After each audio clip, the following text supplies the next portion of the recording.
Well, good morning, everybody. Sorry for the delay. We were having some technical difficulties this morning, but I think we got everything worked out, and we're so happy to have everybody back for our another edition of our live streams.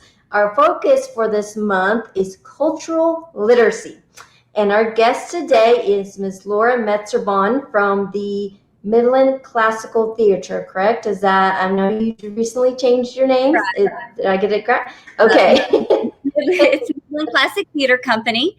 Okay. We've grouped before, but when you deal with nonprofit, sometimes you have to tweak things with the government to get the nonprofit right. So we're a company now instead of a group. So Absolutely. Well, we're so happy to have you here today, Laura, and to tell us a little bit about the Midland Classic Company. In theater. So just start off by telling us a little bit about yourself and about the Midland Classic Theater. Well, my name is Laura Metzger-Bond, and I'm the executive director and founder of Midland Classic Theater Company.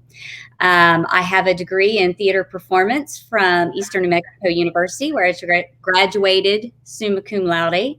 I actually went to a junior college for the first 2 years of school. Out of high school, which was awesome because the man who ran the department was someone who adored Shakespeare. And so Shakespeare was part of the season, every single season. And then I went on to get certifications in Shakespeare studies at Harvard. So I've studied primarily the dramas or the histories, but I still love the comedies just as much.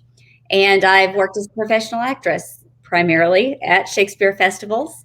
I am a fight choreographer and fight captain, and I do a lot of work on the side, teaching people how to slap each other on stage or use swords or things of that nature. So it's kind of fun. It's really neat.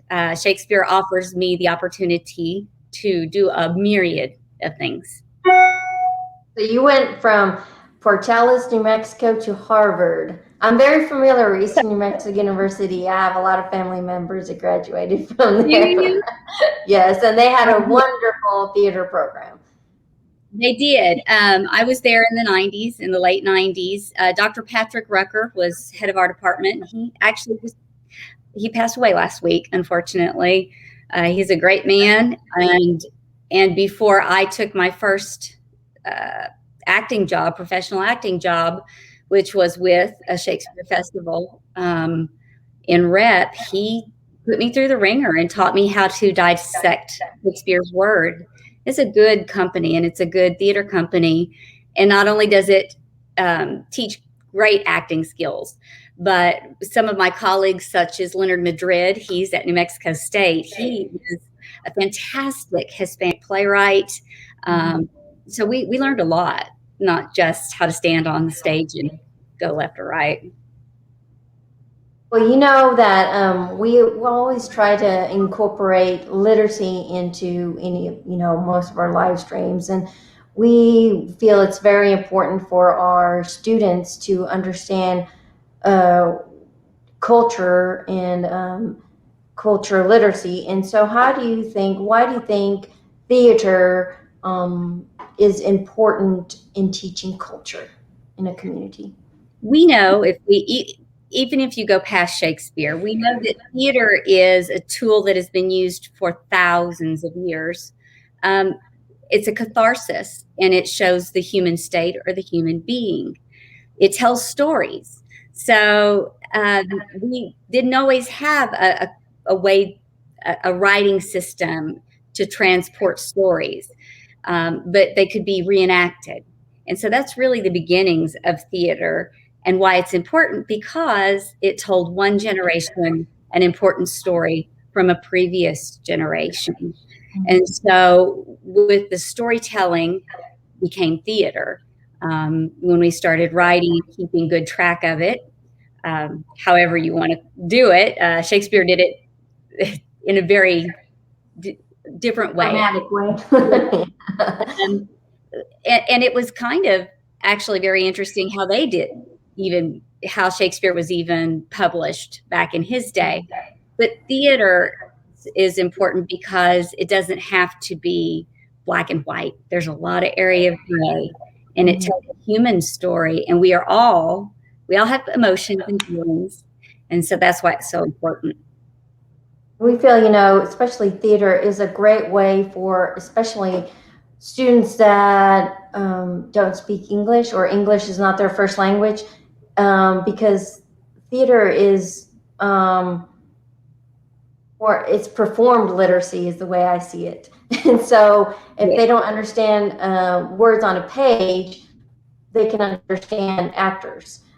We have so many non-English speakers that they watch American soap operas to learn English because, the actors are playing out the words or the actions, and it helps them learn. And so I love, I want to inspire all of our students to go to, theater showings, because it's a great way it's another way, an opportunity for them to learn. We believe that so much that we offer all of our programming for free. We don't charge any admission for you to come see our shows. This summer, we performed Romeo and Juliet, and we made a strategic choice to incorporate Spanish into the scene. So we may be going along and speaking Shakespeare in English, and then we just switch it right over so that our Spanish speaking audience members picked up the little bits and were still able to follow the bridge of the story. Mm-hmm. And I think that's important, that we reenact it where they can understand it and maybe give them a nugget that keeps them going through. Absolutely. And so I know sometimes we studied Shakespeare when I was in school, and sometimes it was very confusing. So what do you recommend other than, attending live performances? What do you recommend for those of us who don't quite understand Shakespeare? There's a lot nowadays. I would say even from 25 years ago when I first started on this journey and honing in on this is what I was going to do as an actor, there's so much more than what there was. For one of the things that I am using currently, because we just announced our season, is the No Fear Shakespeare. I have one right here. I don't know if you can see it. I'll get it in the screen. We're doing the Comedy of Errors next year. The No Fear Shakespeare is fantastic, and I'll tell you why. Because it's going to show you on one side what Shakespeare's saying. I'll get there. And then on the other side, it shows you what it would be like if you and I were talking.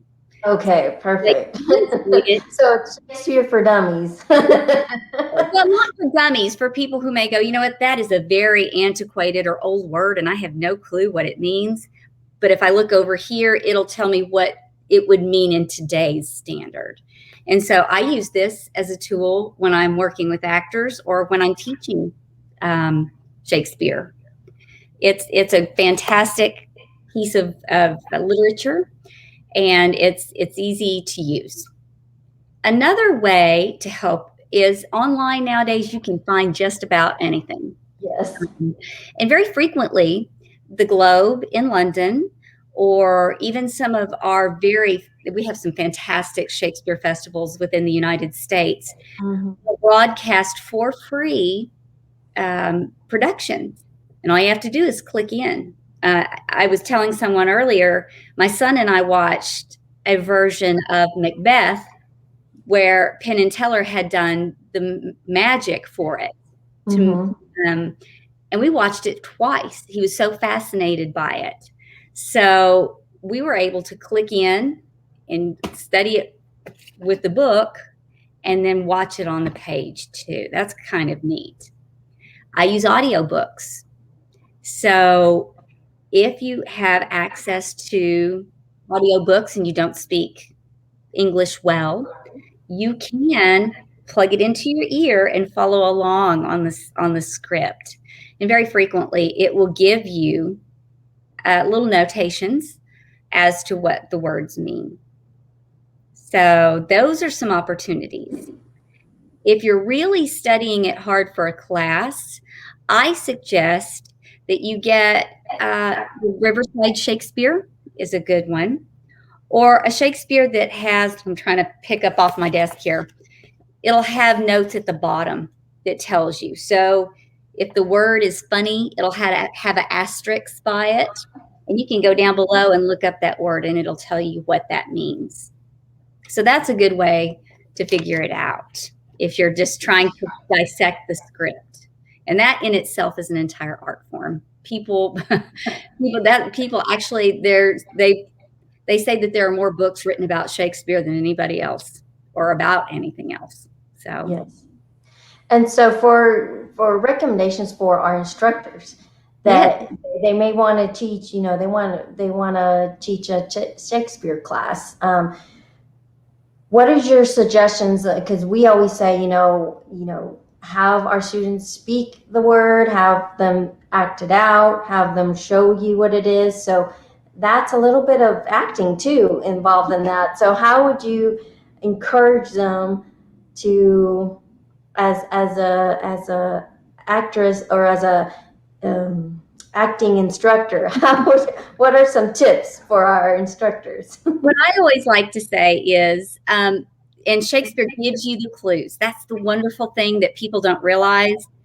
He writes about the things that are still occurring today: murder, mayhem, love, loss. All those things are still very prevalent today. Politics. Yes. The great thing is if you will go through any of Shakespeare's scripts and simply look for the words that are the main words. So they call it iambic pentameter, but it's not. Shakespeare's not always in iambic pentameter. That's something that scares people, which is a regular and irregular sound, a hard sound and then a soft sound. But if you'll go through your script and look at the words that have main meanings, so witness, things that jump out, tell the story. So you can take out the is, ands, these, thus, take those out and just look at the big words. It will tell you the whole story very quickly. And so you don't have to look at the whole page. You just have to look at the big words, and it'll give you the clues. Also, I say put it in the vernacular. And the vernacular would be what we normally speak. When I was teaching at Eastern New Mexico University, I taught beginning acting. And I had a lot of football players in my class. And I thought, oh, this is going to be terrible. But let me tell you, they were scared to death until I said, okay, you can make this scene about Macbeth or Romeo and Juliet, whichever one you pick. You can place it at any time, any place. Well, they had the best time, and they figured it out. They figured what the words meant because they could understand it in their own terms. So that's where teachers can make it easier for students if you pull a fairly familiar scene and ask them to set it in a time or place that they understand.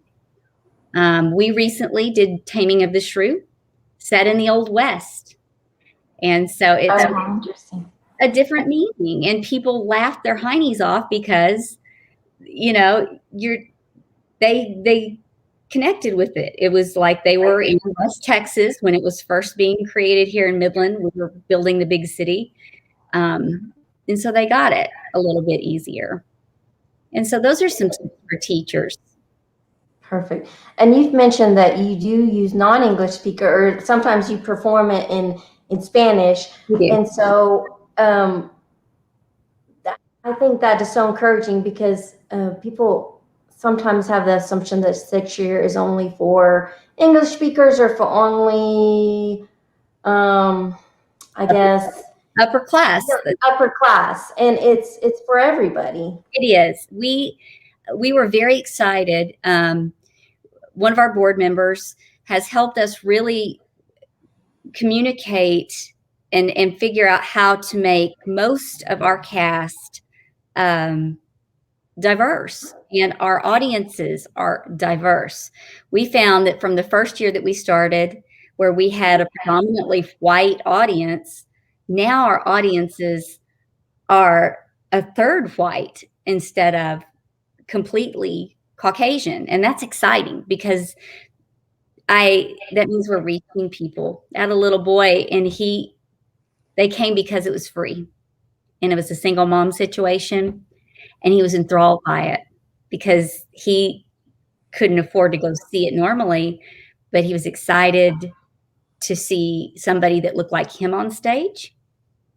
And so one of our Black actors who played a king, a very royal and regal man, stopped and took the time to talk to this little boy. And so who knows how that affected him? It could have changed his whole life.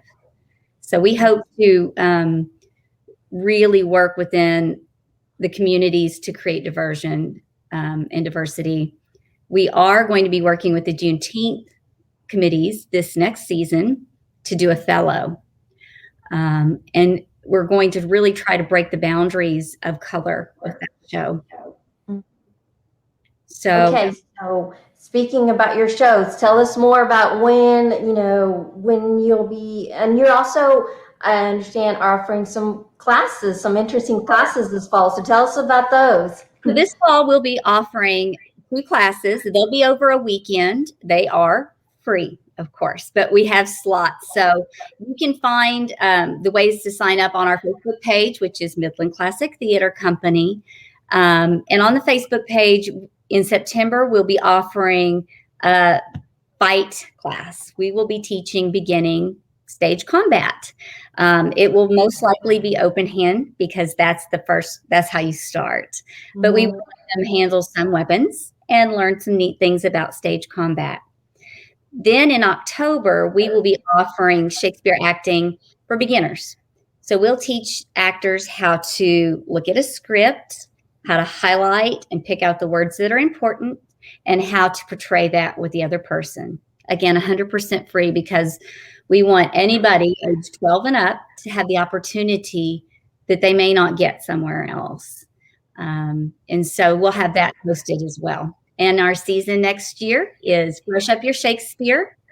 And it will be scenes of the most popular or most studied scenes from Shakespeare, Romeo and Juliet, Macbeth, Hamlet, and then a few others. And then we will be performing, of course, Othello, as I said earlier, and Comedy of Errors. And Comedy of Errors, if you love modern sitcoms, this is the basis of a modern sitcom. It's lots of misunderstandings and lots of sliding. So if you watch Friends on continuous loop, you'll love it. I promise.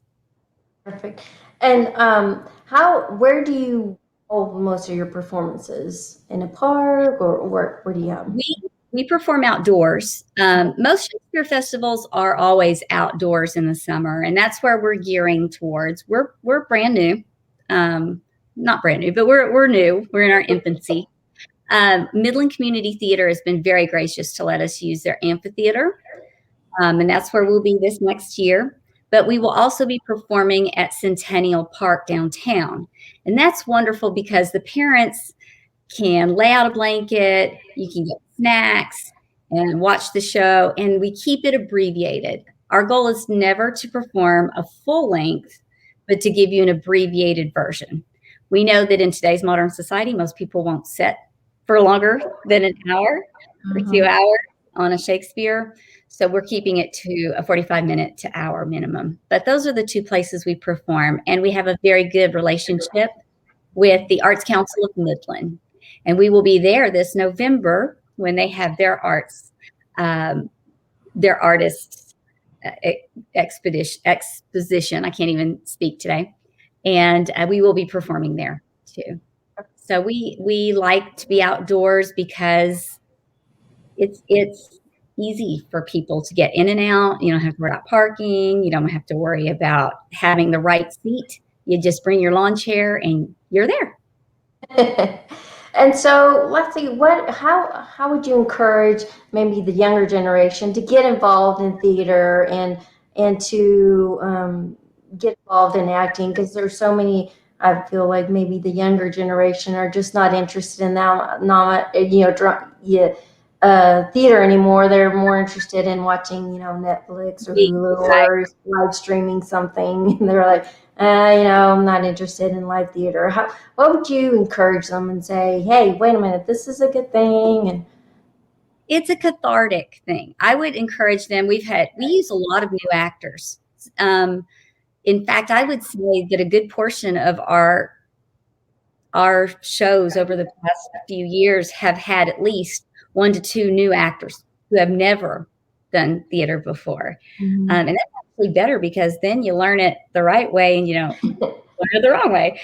But it's just come out and audition. We're really friendly. We'll walk you through it.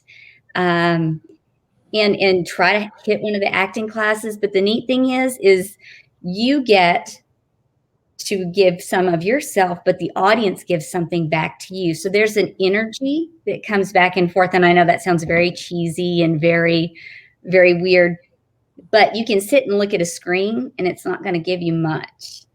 But if you can feel the energy of somebody who may have been touched by the death of somebody who just happened on stage, you can feel that energy from this from where you're at.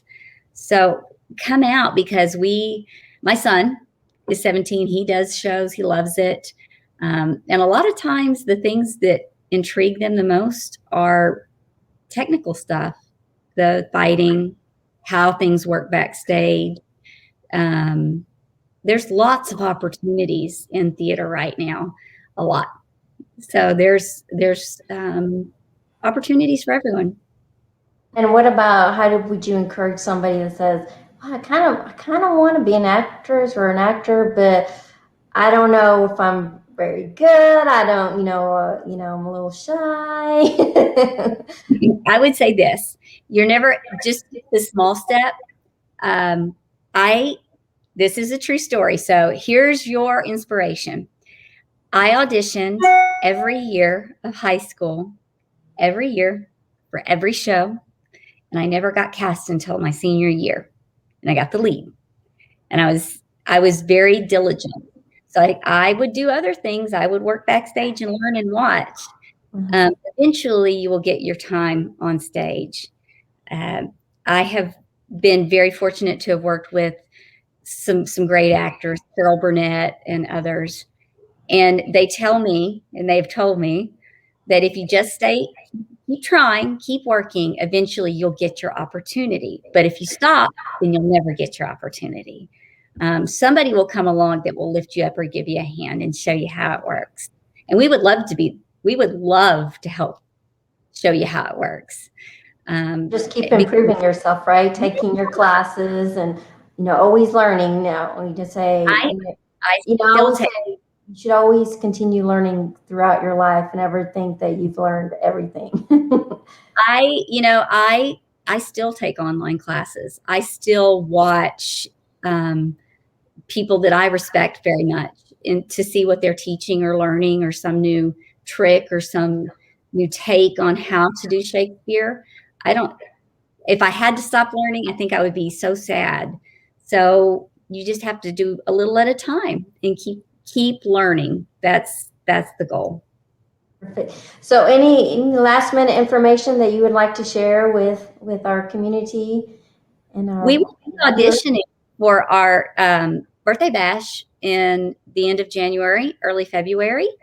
Those are short scenes and they're capsulized. So you won't necessarily be in an hour-long production. You may just do one scene, and that may be a great jumping spot for you to come in and try to learn how we work. We will post our auditions, and they're open auditions, and we'll give you the sides so you can look at the sides and study it. And if you are bilingual, if you don't speak any English at all, that's okay, because we do have people on our staff who are multilingual, and we would love to use the gift of a different language for others in Midland, Texas. So please, please, please come audition. It may be just one scene and you'll get to learn. Perfect. And we're going to post all of those links on the comments after the live stream. And we'll post the link to your Facebook page and website for your performances too for the fall. That'll be awesome. And you can catch us at September Fest. They will be there performing small scenes. So you'll get an idea of what we do in the spring if you catch us at September Fest this year. Perfect. Well, thank you so much, Laura. This was fabulous, and I love learning about Shakespeare and your theater and all the great work that you're doing for our community. Thank you. Y'all are doing great work. We appreciate you. Thank you so much, Laura, and we'll see everybody next time. Bye.